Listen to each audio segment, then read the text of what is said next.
भारत का संविधान में एक बहुत इंपॉर्टेंट आर्टिकल जोड़ा गया कि भारत में पंचायती राज का क्या महत्व है। आप जानते हैं कि भारत जो है गांवों का देश है। ऑलमोस्ट अभी 69% वो गांव है। गांधी जी भी कहे थे कि भारत की आत्मा गांवों में बसती है। कि सबसे पहले ये पंचायती समिति लाने वाला कौन है, तो लॉर्ड रिपन। राजस्थान जो है 1959 में सबसे पहला राज्य था जो भारत में पंचायती राज को लागू किया। उसको देखा देखी जस्ट 9 दिन बाद आंध्र प्रदेश भी लागू कर दिया। अब भारत में बहुत सारा कमेटी है। बलवंत राय मेहता समिति आ गया, नेहरू जी को प्रोजेक्ट दिया, नेहरू जी को बहुत अच्छा लगा।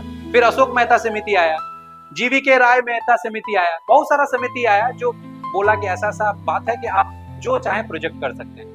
अब नेहरू जी को सबसे अच्छा लगा बलवंत राय मेहता समिति। 1993 में जो है पंचायती समिति भारत का संविधान में जोड़ा गया।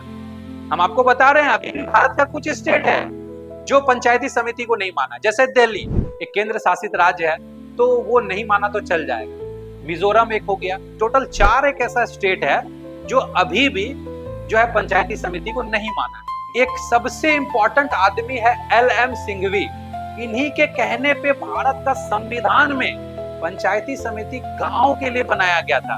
हमारा जो गांव है उसी से देश बनता है। तो पंचायती समिति भारत का डेवलपमेंट के लिए बनाया गया था, भारत का विकास के लिए बनाया गया था, ताकि भारत विकास कर सके, भारत विकसित कर सके। तो भारत का विकास तब होगा जब भारत के गांव का विकास होगा। इसीलिए भारत का संविधान में पंचायती समिति जोड़ा गया था। इस समिति का उद्देश्य था गांव का डेवलपमेंट।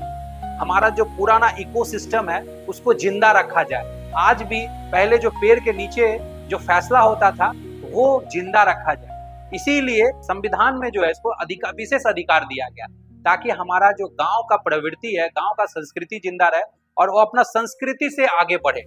धन्यवाद।